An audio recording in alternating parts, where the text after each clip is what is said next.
If the website isn't clear, people aren't going to read the content, and so it doesn't matter if it's beautiful, if it's not clear, if it's not compelling, people aren't going to engage with it.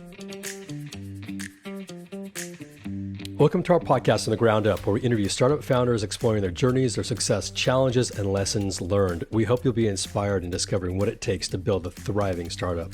I'm your host, Jake here in Villarreal, and excited to have with us today Finn Dollimore, an entrepreneur in the startup ecosystem, creating captivating websites on the Webflow platform for startups. Finn, welcome to the show. Thank you, Jake. Really great to be here. Been excited about this for a while now. Great. So before we dive in here, love to learn a little bit more about you. Finn, talk to us about where you're originally from and where are you today? Yeah, so literally I'm on the exact opposite side of the world than where I was born currently. From New Zealand originally, so basically the middle of nowhere. And I mean, getting into business, you want to have more opportunities based on your location. And of course, even though we can use the internet these days, it helps to be in places like the US or Europe where there's a lot of startup culture, there's a lot of movement in the business world happening. And so now I'm in Portugal. And yeah, like I said, it's literally the opposite side of the world to New Zealand. So very far from home, but also very happy here at the moment. So yeah, that's a bit about where I am geographically, but in terms of my work and my clients, I work globally with people from Australia, New Zealand, the US, Canada. So a bit all over the place, but currently in Portugal. Great. I love it.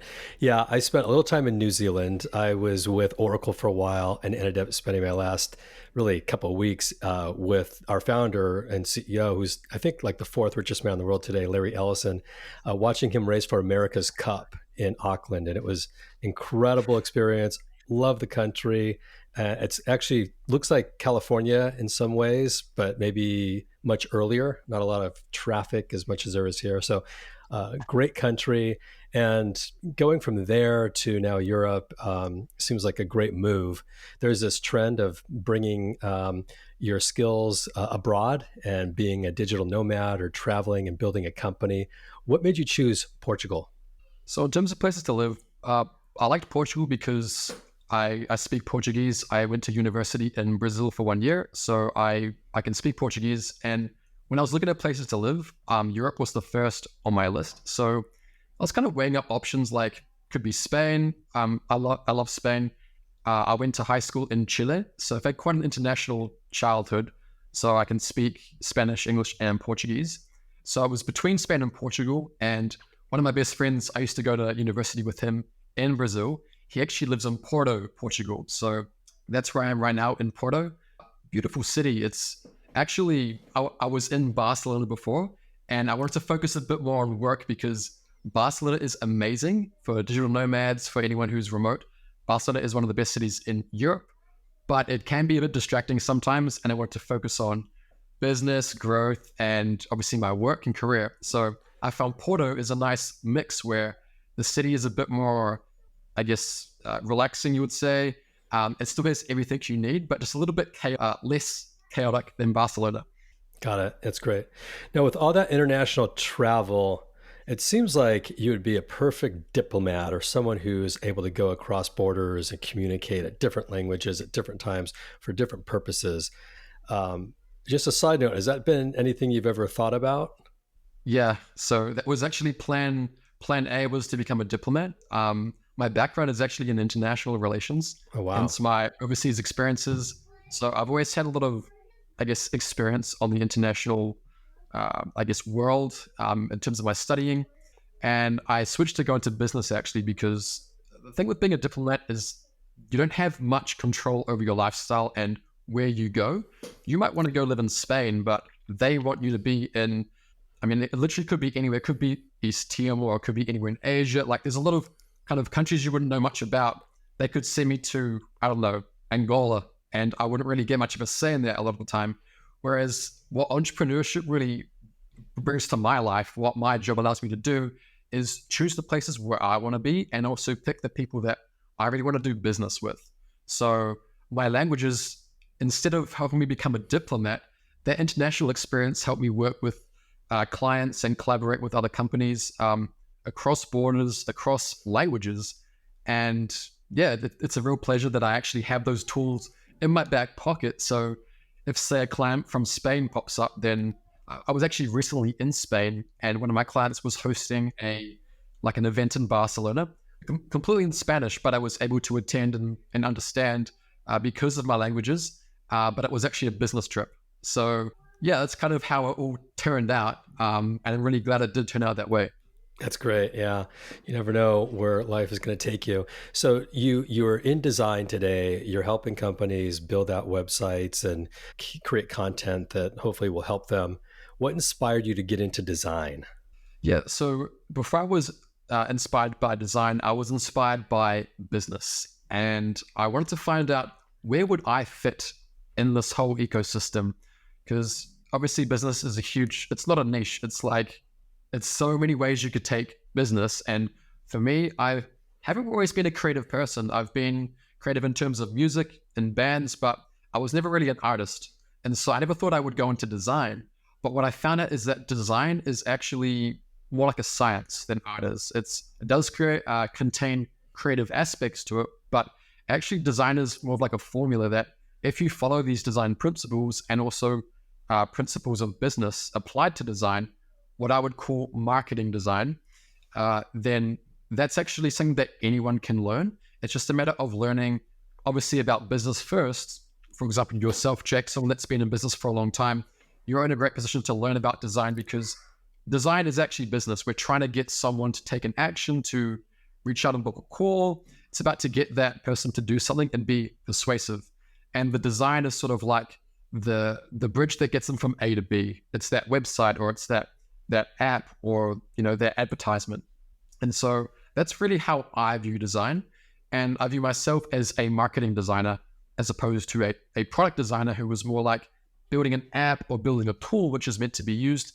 A marketing designer, someone like me, is someone that understands business and the business goals, and then we're able to design a website or some sort of advertisement, whatever you'd be working on. The marketing designer can actually help that business plan come into reality through whatever it is we're building. And so that is what I'm really passionate about, is meeting with other entrepreneurs, hearing ideas, new trends, and then empowering that entrepreneur, that founder, to really put their vision onto the web, which of course is what I specialize in, is website for startups and agencies. And so I just want to touch on that's why I love design, is because it's actually business in a very applied form, if that makes sense. Yeah, great.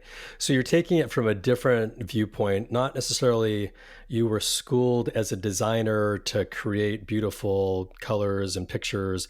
It's really looking at the business itself and understanding what are the outcomes a business might want, and then designing a website that's going to help drive traffic to that site, ultimately with some sort of outcome, whether it's a lead or going to a webinar, whatever it happens to be, whatever the call of action is, you're able to help generate that sort of action. For sure. There are two aspects to every website that you really should have covered. The first aspect comes even before it looks beautiful. It's actually the planning and the messaging. We talked a lot about this when we were doing the Match Relevant website, where we were looking at how can we explain why people should care about Match Relevant and should engage with the services here. And the reason that comes before design is because the design and making things look visually appealing, I would say that's sort of a secondary priority than actually getting the messaging and the marketing basically in a clear way. So if the website isn't clear, people aren't going to read the content. And so it doesn't matter if it's beautiful, if it's not clear, if it's not compelling, people aren't going to engage with it. So we really went deep on that planning phase so that we were just set up in the right way to make it look great at the end. So that's kind of the design process. There's the planning and the marketing side. Obviously, if you're building an app, you're not really going to go so much into the marketing or the messaging because you're trying to get someone to use a tool. But something like a website is built for communication. It's built to sell something. And you ideally want to know what that sales process is, that sales messaging is, before you get into the visual stuff. Now, the visual stuff is still important because if your website design isn't clean, if it's not beautiful, then people won't really trust you as much because it erodes at your credibility, not having a good design. And when you do have the good design and the good messaging marketing, it just creates an awesome website and an awesome experience for your users. And that's going to show itself in the results that the website gets for your business. Yeah, that's great. And in full transparency, Finn did design our website. We wanted to modernize it, and we wanted to look at ways that we could help generate more lead opportunities. So we look at our website, which I think a lot of companies should, as your sales team. A lot of solopreneurs, a lot of entrepreneurs might have a company idea. They want to build a website, but ultimately they don't have funds to, hire 100 sales reps or to build out a team as they grow their business. So this is, I think the best way to look at a website from our view is that should be looked at as a salesperson for your company and help really drive not just awareness of what you do, but also lead opportunities as people come to your website. So we've been really happy with what you've created, but talk to me about the type of clients that are good for you. What's your ideal client? Great. So in terms of my favorite clients, basically, the reason why I like working with startups is because they bring a lot of new ideas to market and a lot of innovation opportunities. So it's an exciting field to be a part of. And so I'd say startups can be quite a big niche there, but technology, software, if you have something unique to offer, I'm very keen to hear more about that and see how we can spread that message to the world in a creative way, in a way that also generates results. And so I would say technology startups, if you're an agency and you offer creative services, I've also done a bunch of work for real estate companies. So I've had that foundation in trying a lot of different types of clients. And obviously each client type has a different website that they need, a different solution. So I have a broad range of skills that I can basically help most people that want a web design. But I would say I'm especially positioned to help companies that create content. The reason that is because the platform I develop with is Webflow. And we can talk a bit about Webflow either now or a little bit after this. But basically, what I'm really passionate about is empowering companies to use content for growth and use their website as a content hub. One of my recent clients, they not only do webinars, they do resources like blog posts. They produce content and case studies on their website. So we were able to create a content hub for them where they can basically share things on LinkedIn, on YouTube, and everything that they share is linked back to their website.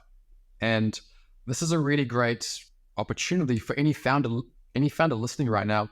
If you're in the content game, your website should reflect your content. Now, what does that mean? It means that if you're making videos, you should be building a video hub on your website that has all your videos, all your case studies, every piece of content that you're writing should be stored on your website. And I'm going to really stress videos here because we all know video is the future with TikTok, Instagram. People like to consume things through video.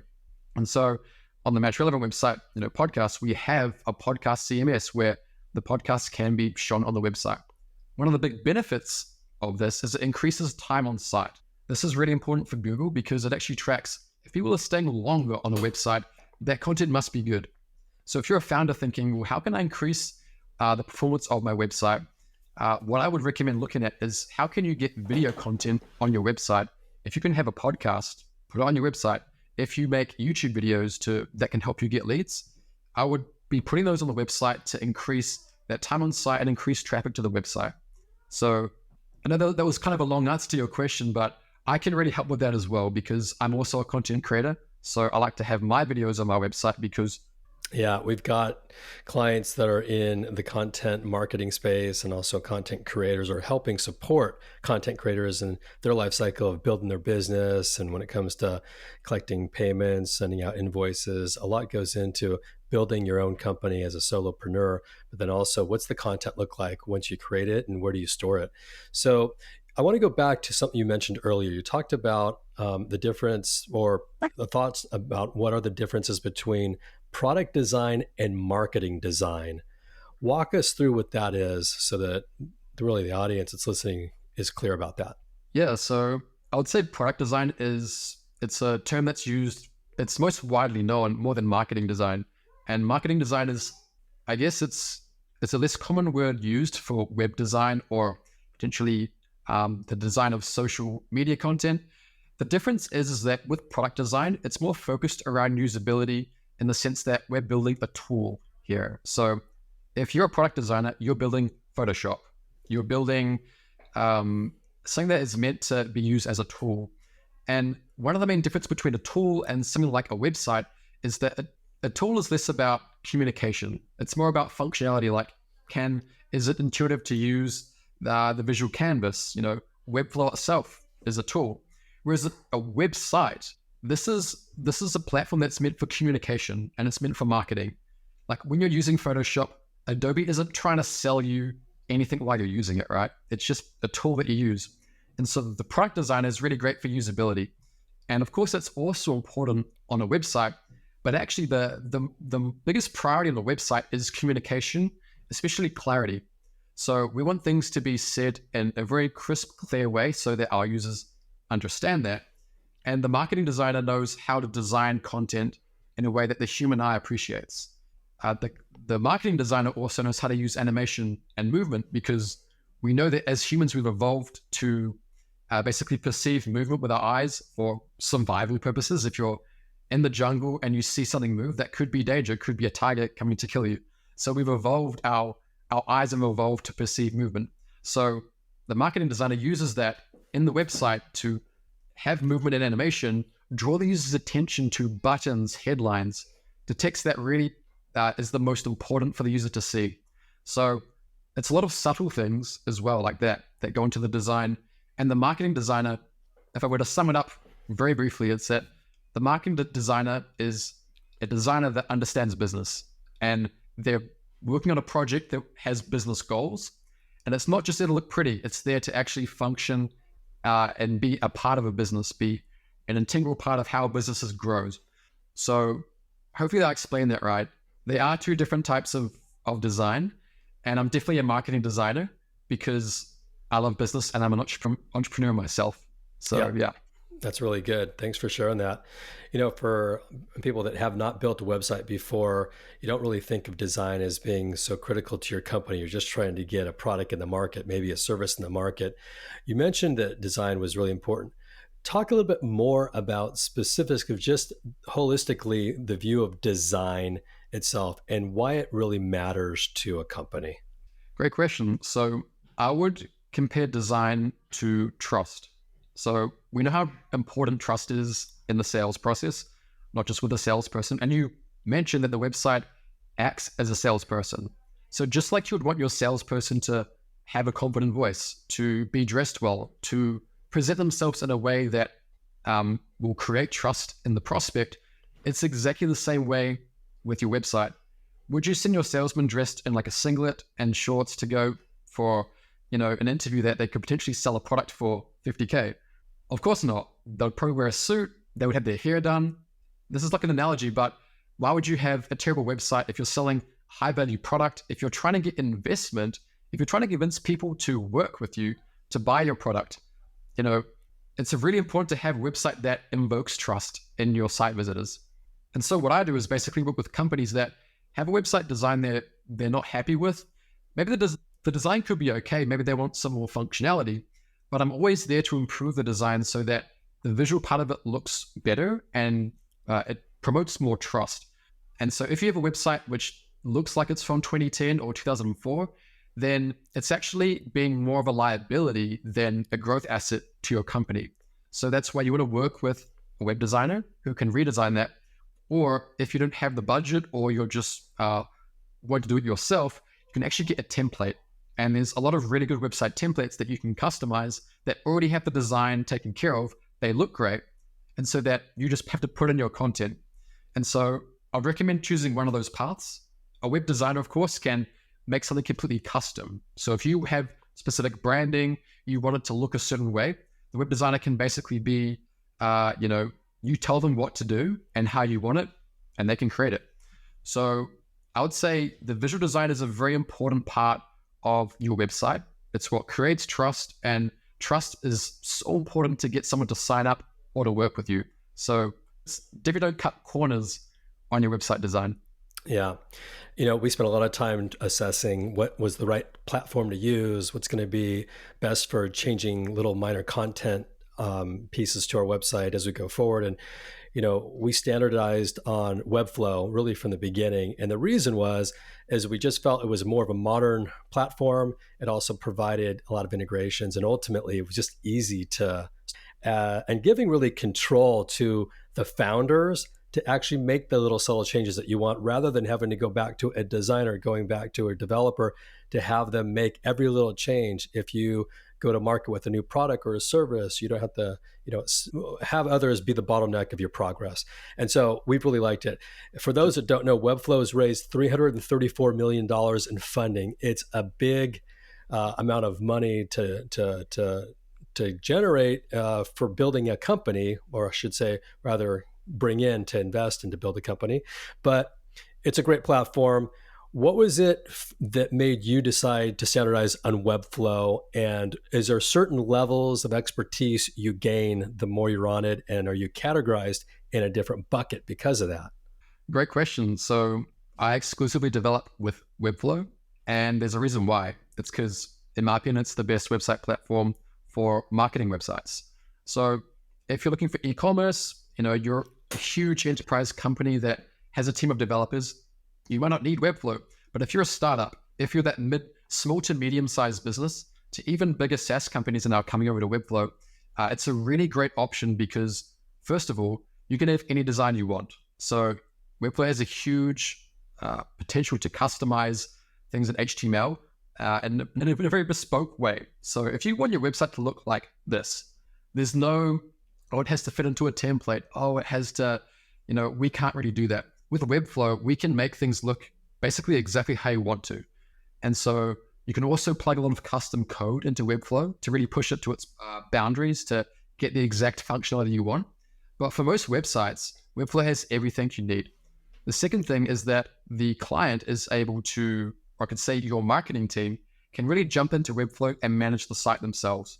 You don't have to be calling up a developer, like Jake said, every day because you want to change the button text or update some color on the website.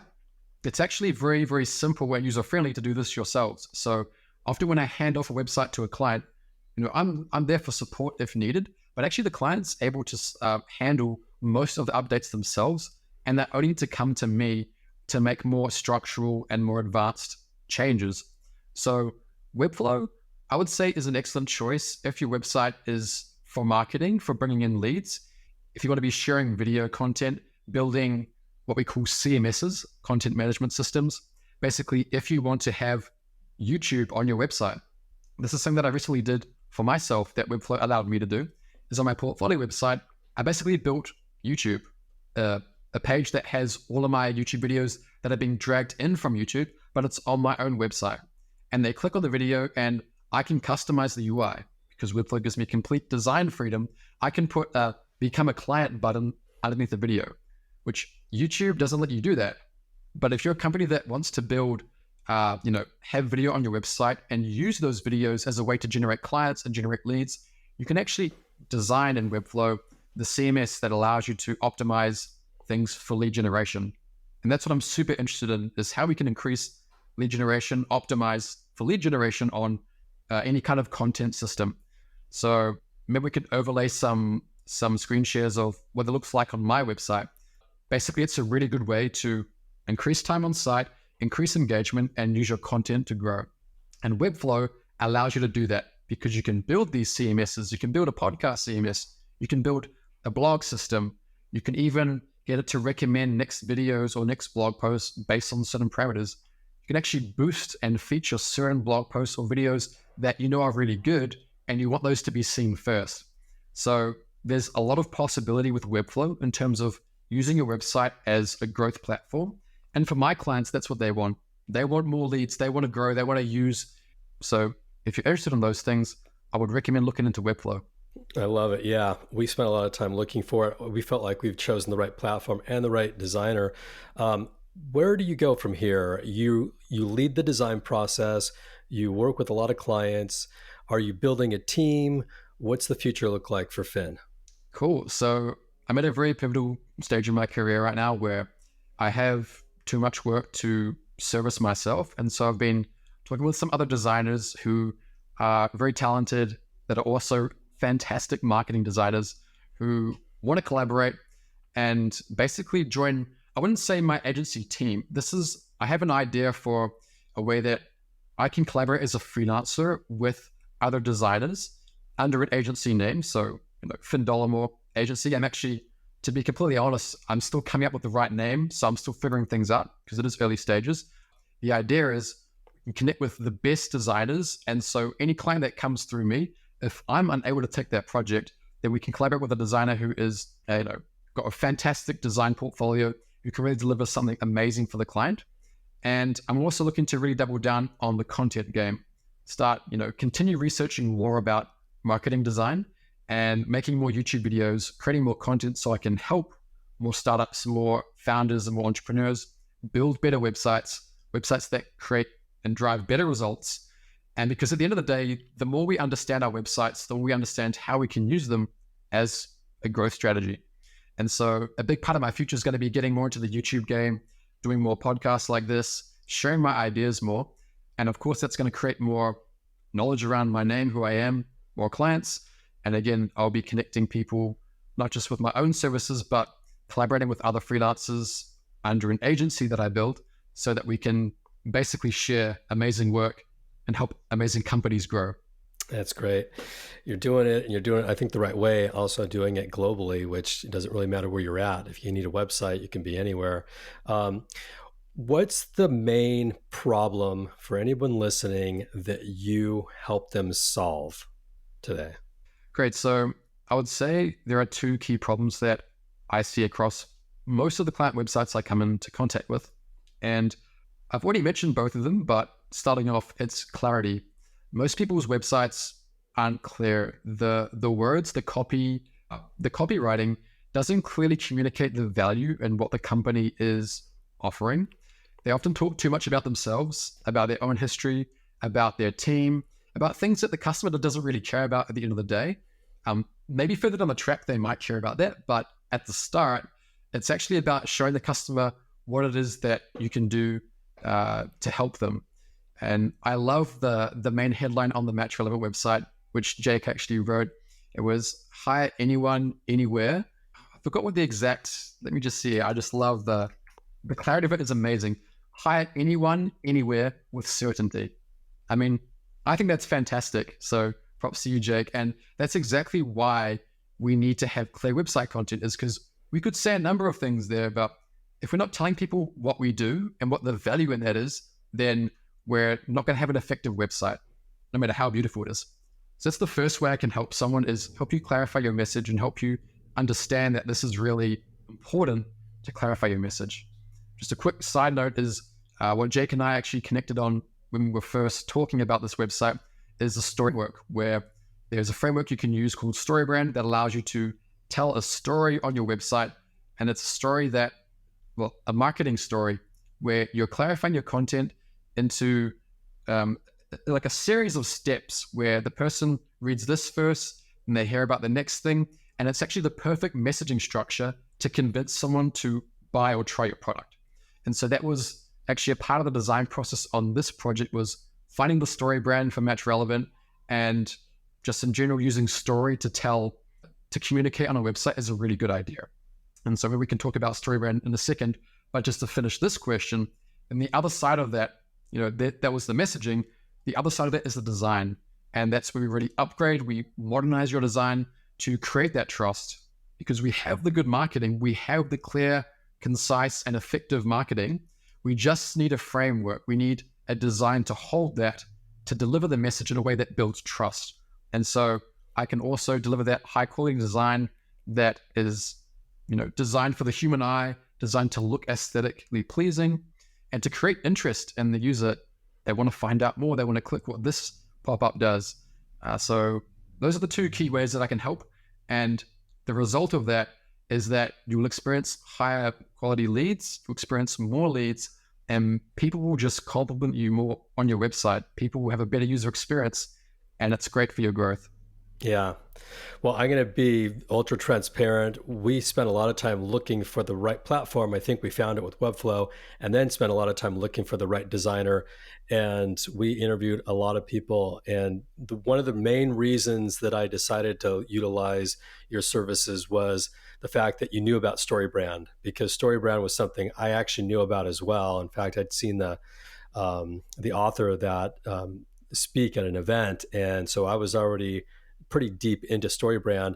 Our business is all about telling a story, understanding a problem a company is solving, understand the founder's journey, why it'd be compelling to join that company. We really evangelize the message of a founder. We emulate the founder's voice, where they don't have all the time to tell their story, to get out to people that might want to join their company. We recruit for them. And so that story brand really helps put a framework around not just how we present who we are and what we do, but also when we're talking about our clients and being able to message their story to candidates. So it's been really a great tool, but it's also a great framework. And that's the main reason when we started talking was that you understood that the story was so important to the website that if it didn't build trust, if it wasn't solving a problem, if it didn't understand the issues that potential clients were facing, you're really not helping solve a problem for them. And so to be able to share that story in an easy format on a website, I think has made all the difference in the world. And by the way, it has generated leads. We're always getting compliments now on the website, which we never did before. We did use a template before, to your point earlier, where it was not something we went out for a designer to create. We took a template was created, we modified it and brought it to the market, which is a totally different experience than what we have today. So really, really cool to see what you've done for our site. And just to be very open about it, we really interview founders of funded startups. And I know you're not in that position, but the tool and the service you're creating is so needed that I just wanted to get it out there because it's I think it can make a major difference and help a lot of companies. I guess in terms of Webflow, you did mention that you wanted to, I think, talk a little bit more about that, or any other areas you want to cover. Feel free to jump in and let's get into that. Yeah, so if you're looking at getting into Webflow, like I said, highly recommend it. It's a platform that is going to allow you to scale your content. And I think we can maybe talk a little bit about content creation here in terms of, whether you're a YouTuber yourself or every business now really needs to be creating content, like in some form, whether it's a podcast, could be, for example, I create YouTube videos, tutorials about how to improve your website, how to improve conversions. That helps me build trust because you want to be building a community. You want to be building a following online somewhere. And so obviously the best way to do this and the most scalable way to do this is through your content. And so if you're a founder listening to this, I would say to you, first of all, get into the content game. That could be, like I said, starting a podcast, but I really recommend video content. And whether you go onto YouTube, TikTok, Instagram, it's really the most effective and one of the most scalable forms of content because that one video could be viewed by millions of people. And once you start scaling that you've made 100 videos, each video is like having a salesperson there on YouTube, there on Instagram, and you can actually link back from that video. You might have a video that's doing really well. You want to put a link to your website in that piece of content. And what they can do is they can actually go from your other platforms like your YouTube, your Instagram. These are like the spokes, and the hub is your website, because this is actually a really interesting concept, is that all these other social media platforms, you can't customize them. You don't own them. Instagram can kick you off. YouTube can, ban you. Not that would happen to any one of you, but it just goes to say that like you can't actually customize the UI. So it's not your platform. However, your website, you own that. You can redesign it. You can optimize it. And so you want to be getting people to watch your YouTube videos, not on YouTube, but on your website. And so if I was building a startup right now, tech startup, e-commerce, whatever, I would be making YouTube videos, social media videos, and then linking back from those onto the website. Now, here's where Webflow comes in. Webflow, like I mentioned before, it's the system that allows you to have the custom design, but also make the content management system, the YouTube video system, the blog post system, the podcast library. You can build whatever you want with Webflow. And so rather than having it everything on YouTube, you have YouTube there as one of the spokes, but you're really trying to get people to come to your website. And the reason why is because your website is where they will fill out your contact form, they'll book a call. This is where the leads are going to convert. So get into the content game and start creating content that your audience likes. And once you've got that sorted, get your website and actually build a content system that is on your platform. And that turns your website from a normal website to a marketing platform. It's a content hub. And you can start doing cool things like a really cool workflow that I'm using is I make a YouTube video and then I put it into my YouTube CMS on my website. Now, that won't rank on Google because there's no text in it. And there's no keywords for it to rank on Google. So what I do is I get an AI that generates text from a video, and I get a transcript from my video, and then I put that into ChatGPT to get it to write a 600 to 800 word blog post about that topic. And so in about 3 minutes, I can just take my video and then have a whole blog post written about it. And I put in my CMS a rich text element underneath the video, which has all that text, all that HTML that allows that video to start ranking on Google. So there are endless possibilities with Webflow, with AI now, that you can get into the video content game and you're automatically part of the blog game now, because it takes 3 minutes to convert that video into a blog post. And now your video blogs are ranking on Google, which is increased SEO, better traffic. And it's something that I don't think a lot of companies are really leveraging as much as they could be right now. Yeah, I know. AI is becoming a major force for good in a lot of ways. And also there's some other opinions about it. But yeah, I really appreciate you bringing that up. Finn, is there anything that I haven't asked you that you want to share before we move on from here? Well, the one thing that we didn't talk about yet was actually Match Relevant helping me interview and find some excellent candidates, some excellent designers that I'd be looking for. And so Jake didn't mention this, but I would like to say, thanks to Match Relevant and Jake's team, who have been fantastic, by the way, in finding really high quality candidates for designers that I'm looking for. So if you're looking to hire great designers and developers, just go to the Match Relevant website and see the amount of testimonials there. I was really, really taken aback when I was, working with Jake, because often I have to ask my clients for testimonials and they're like, oh, we gotta, go out and get them. But Jake was like, just check my LinkedIn. And it was literally 100 testimonials that were really positive. And so that was a really good, blue flag when I was, before I was working with Jake. I knew that I was working with someone with integrity that was, that I could trust as well as a designer. And so just wanted to mention a big thanks to Jake for not just working with me, but also helping me find 2 really great designers that I'm looking to be working with now. The interviews were set up within 2 days, so 48 hours. And like I said, found 2 great star designers that I'm excited to be working with. So yeah, big thanks again, Jake, for that. And also the collaboration on the podcast. Yeah, great. Well, I wasn't expecting you to say that. I thought maybe you had another question that you wanted us to address, but I really appreciate that. And, I guess before we wrap up here, I just want to give a big shout out to you, Finn, for really helping us with the website and just the collaboration, which I know is not going to stop now. There's going to be other things we're going to need in the future. And, just having as a trusted partner support us there is going to be great. I also want to thank our listeners for listening. It means the world to me, and to hopefully give you some inspiration, some education, hopefully some entertainment along the way. So I look forward to our next episode as we keep plugging away here in the podcast world. And Finn, again, thanks for joining, and we'll catch up in the future. Look to hear your updates on how things are going with your potential new company and agency, and just in general, the trends and the growth that you hear about in design as you continue to build your career. Thanks, Jake. It's been a pleasure to be here, and I will see you very soon.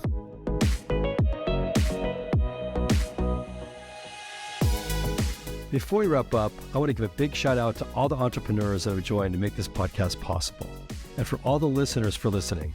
It means the world to me that you chose to spend your time with us today. I'm your host, Jake Aaron Villarreal, signing off for now, but can't wait to connect with you all soon on the next episode. Take care. This show is sponsored by Match Relevant, a company that helps venture-backed startups find the best people in the market, and they do it in 3 simple steps. First, they sit down with founders to understand their story. Second, they tell their story into multiple candidate channels. And third is schedule interviews within 48 hours. Find us at matchrelevant.com to learn more about how we do it.